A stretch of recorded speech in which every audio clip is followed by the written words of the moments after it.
So Honda has released information about the 2026 Prelude. Yeah, this thing is coming, and it's coming pretty fast.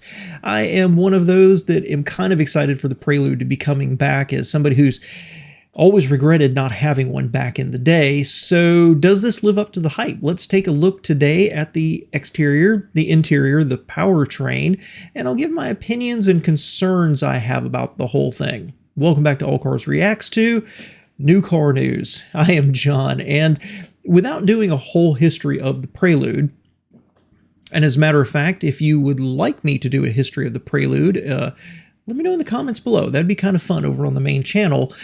The Prelude, when it was released back in the late 70s, 78, I believe, it was actually partially based on the Accord, a different platform, but the underpinnings were the same. And today, the new Prelude is going to be based on the Civic. That makes sense. As the Accord's gotten bigger, the Civic's also gotten bigger, so step down to the smaller platform. And the Prelude was always famous for having a standard moonroof in every generation. So they canceled it back, I think, 2002 or something like that. And, well, fans want it to come back. I fondly remember 2 or 3 different generations of the Prelude, and I'm pretty excited they're bringing it back. And let's take a look at the exterior first, and the fact is, I think this thing is gorgeous. I see styling cues from at least 3 different places. Up front, it looks a little Toyota to me. You could say this looks like a Corolla or maybe a Prius, and I don't say that in a bad way. I think it's extremely handsome up front. The side profile screams Z-Car to me, and around the back, it honestly looks like a Porsche. And altogether, this is a really good-looking car. It gives off a little bit of Audi vibes. Overall, the whole package, this looks like it could have been modified and been a Audi TT. But it is also a hatchback. And I like that. It gives you a little bit of extra interior space. It does have nominal rear seats as well. And so when we start looking at the interior, well, I want to give them some credit that it's a modern interior. It's very much in style with the current Honda trends, but they've shown some restraint, and I greatly appreciate that. It has a little over a 10-inch instrument cluster. It still has buttons. It still has dials. I do wonder why the center tunnel is so big when it's not rear-wheel drive, but the infotainment screen. I appreciate that they have not been chasing a 10, a 12, a 14-inch screen. This is a 9-inch screen. But unfortunately, it does look like they picked up an Amazon Basics mount and just stuck it on top of the dash as an afterthought. Really feel strongly about that one, but at least they've shown some restraint and kept everything kind of minimalist and not just created a huge screen in the middle. Also don't like some of the interior color choices, but if you buy one, you just don't pick those colors, right? I think this is a really sharp looking interior. I think the exterior is gorgeous, and that leaves us with the powertrain. And here it's kind of mixed. This is a gas engine with electric motors. This is a hybrid. And so it is not unfair to say they've taken the Civic platform with the Civic's hybrid system, but they're using Civic Type R suspension components. So this is going to be a snappy handler, but it's not overwhelmingly powerful. It only makes about 200 horsepower and I think 237 pound-feet of torque. The Civic is not slow. The hybrid is not slow, but if you're creating what is a sporty car, shouldn't it be a little more interesting? That is not unforgivable, but it also doesn't have, because it is a hybrid, it doesn't have a manual transmission option. In fact, they are doing a couple of things that I personally hate in modern cars, trends I hate in modern cars.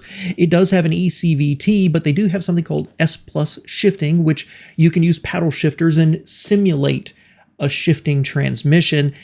And also, they make fake noise that'll play into the car. I don't agree with that at all, but I understand why it appeals to some people. So overall, you end up with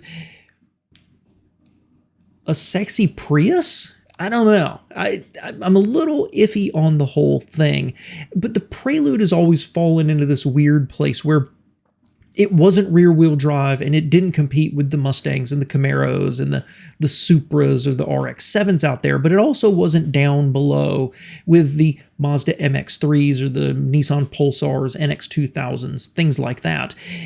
It always existed in this middle spot, which was kind of like the Acura Integra, which coincidentally is based on the Civic.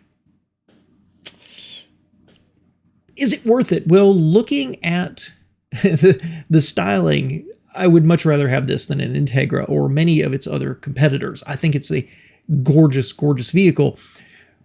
And we'll wait and see what it actually drives like and what the acceleration is. But 200 horsepower is a little underwhelming. But I think the big thing will be the price. That will determine its success and whether 200 horsepower is adequate. And I think the news might be bad here.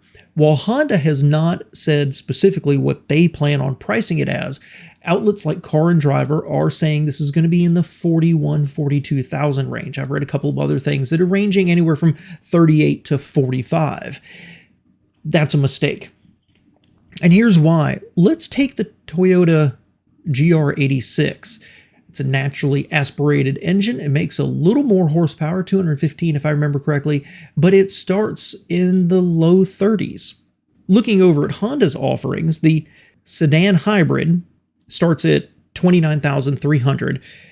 The SI starts at 30,000, 31,000, and the Type R at nearly 46. That's kind of the range, so we can see it's going to fit somewhere probably in there. Does the addition of the Type R suspension make it worth that much? With a sub $30,000 powertrain? That's tough. Well, if you look over at the Elantra N, 34,000 with up to 276 horsepower versus 200 for the Prelude. And then we can hop over and look at Volkswagen. GTI starts at 32, but the Golf R is at 47. So very much, I think that the pricing will dictate the success of this car. And I'm afraid Honda's going to price it up here at 45, in which case it's not competitive and it's not worth it. In spite of how good looking I think it is, it's not worth it. There's better cars and more powerful cars out there. At 30,000 or low 30s, it compares pretty favorably with the GR86. Is it worth it there? I start to think so, and I think it'll be a much better handler. So the price is going to dictate whether the power is going to kill this car's chances in the marketplace. My fear is this is going to be priced up in the 40s. The news out of Japan says it is, but that may not translate exactly to what the price is here in America. But if they're going to be in that 40 to 45,000 range, I don't think this car is worth it. And what I think is going to happen, my prediction is, if they price it up there, they're going to get a year or two of good sales. Not spectacular, but good sales of people like me who fondly remember the Prelude, would love to have one, or are personally attracted to this. And then sales will tank.